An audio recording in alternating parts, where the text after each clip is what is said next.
Hey everybody, welcome to Under the Arch Sports. I'm Eric Hobbs. And I'm David Woldingen. Right now we are continuing our series, kind of looking at some of the key storylines regarding Mizzou football as we approach fall camp. Before we begin, please guys go ahead and subscribe to our YouTube channel and find us on Facebook, Instagram, X, and Spotify. All right. The weakness of the Missouri defense in 2024, at least the perceived weakness, was pass defense. Specifically, there were questions about the corners, David. Yeah, they gave up a lot of big plays, and some of that had to do with the safety Marvin Burks getting sucked in on run plays and just flat out getting burned. But the corners themselves didn't have that great of a season last year, so it is kind of a question mark going into this season. But we have a lot of returning people, and it feels like they've supplemented a few guys in there too, which we'll get into here in a second. Yeah, I do want to point one thing out because I think this would surprise a lot of people, David. I'm pulling it up right here. As far as pass defense, yards given up passing per game, Missouri gave up 194.2 passing yards per game, less than 200. That's good for 31st in the country. All right. You look at Missouri's run defense, perceived strength, down at 45th. They gave up 136.2 rushing yards a game. Honestly, I think the fact that pass defense, at least in terms of yardage, 31st versus the run defense at 45th, I think that's going to surprise people. So when we say weakness, there is a perception, and I think the weakness is a propensity to give up chunk plays instead of just constantly getting beat. So that perhaps is an easier thing to fix. Yeah, and I alluded to it with the Marvin Burks situation in safety. He tended to get sucked up into the run, and then they'd throw over top and catch him out of position, and that's when they'd have a massive either touchdown play or chunk play that he had to try to recover from. So there were situations where, for whatever reason, whether it was the corners or safeties, on the defense, I don't know if they know we're still learning the defense or whatnot, just got caught out of position and gave up big plays at some of the worst times possible. And it wasn't constant, but it did happen a couple of times a game. Yeah, none stick out more than the end of the South Carolina game. Nick DeLoach, you know, first year of extended playing time, and yeah, he got shredded deep crossing route, and Carolina gained 30, 35 yards, whatever it was, and set them up for that shovel pass that won the game for them. Plays like that are devastating, and yeah, it's going to stick out. And Deloach was not the only one. Now, there's reason for hope. Dre Norwood, and I'm going to caveat this, we're focusing mainly on the corners. We are going to talk safeties in a little bit. For your corners, Dre Norwood, maybe not spectacular, but a very solid number one corner. Um, After him, there's three guys really looking for one starting spot.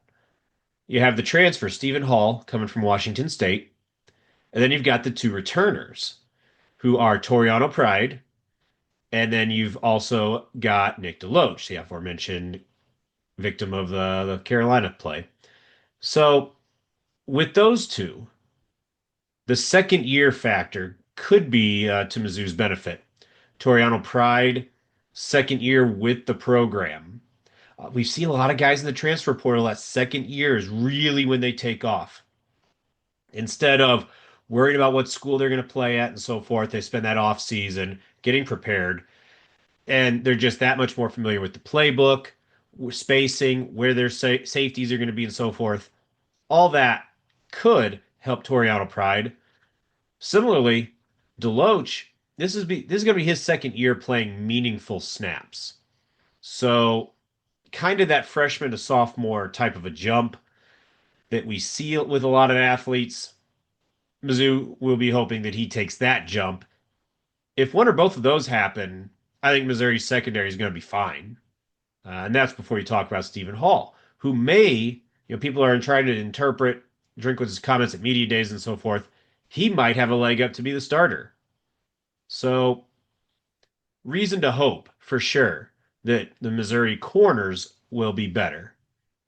Now, David, you've talked about the safeties, Burks specifically, and you're right. He absolutely has to kind of take that last step of accepting that his position is called safety for a reason. He has to kind of be pass first and adjust to seeing that it is indeed a run play for sure. And he has to be 1,000,000% positive. Yeah, I mean, you can't keep doing what he was doing. Um, However, there is an upside on that in general, um, he's just gonna learn from that. It happened at least 3 games of the season last year where he got sucked up and then they threw over top, and it's a learning experience for him because he was thrown out there last year. I think he's going to look at film, improve on that, and learn to stay at home, especially on those run plays. You just can't get fooled. You got to read the pass first and then go for the run, and then trust your linebackers that they can get the job done in front of you. And it was something that was nowhere near as prominent of an issue in the second half of the season. First half of the season, you were good for one of those type of plays per game from Burks specifically. And that was nowhere near the issue that it was as you went down the stretch. So that's good. Go looking at the other safeties, Dalen Cardinale you feel great about. Veteran starter, great player, future NFL guy more than likely. And Jalen Catalon, I am super excited about him joining the Missouri secondary. I I think there's a chance that the Missouri safeties take a fairly solid step forward from where they were in 2024. Well, and now they're going to have a solid reserve as well coming in, rotating in. So these guys will have a chance to get a breather on the sideline. They're not going to be out there for every play. You got Trajan Greco, Santana, Banner, and uh, Mose Phillips coming in. Uh, those three are going to help relieve the full time pressure of the starters whenever they need a breather, or if someone happens to get hurt, they'll be solid fill-ins until they get back onto the field. So with those three guys, uh, Catalan, Burks, and Carnell, I think it's going to be a big strength, especially if all three of them can improve on what they've been doing the last couple of years. Yeah. Now, one thing, David, that applies to, I mean, the entire defense, but we're going to focus on the secondary as a whole on this one is intercepting the ball. Missouri was tied for 107th in America, 325 pass attempts by opponents, 7 interceptions. That's it. I Well, remember and when we were students, William Moore had that many or more all by himself.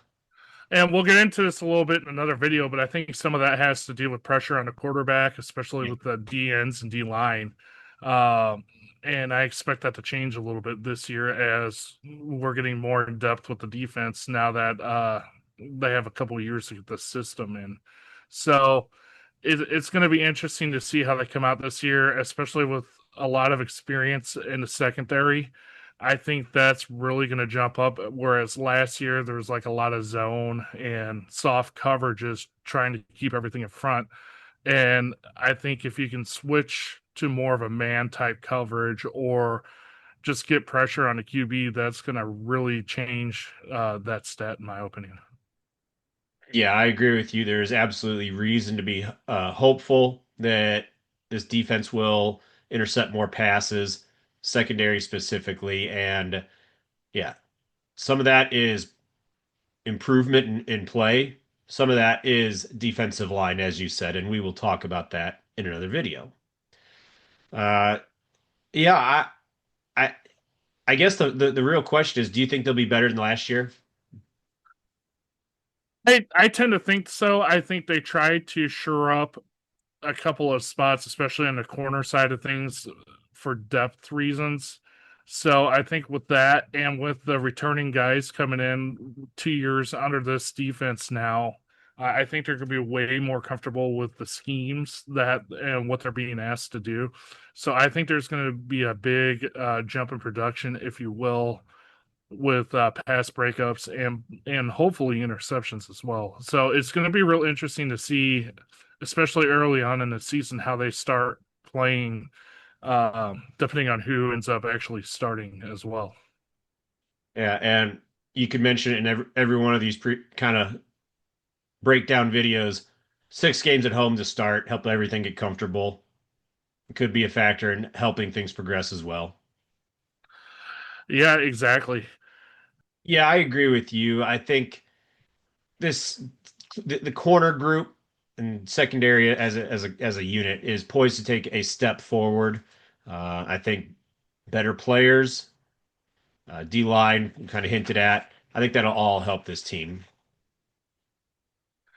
Yeah, and in the meantime, we'll keep you guys updated with all things Mizzou. Stay tuned for more of our preseason of talk. Uh, Football season's almost here. We're excited about it. As always, thank you for watching Under the Arch Sports.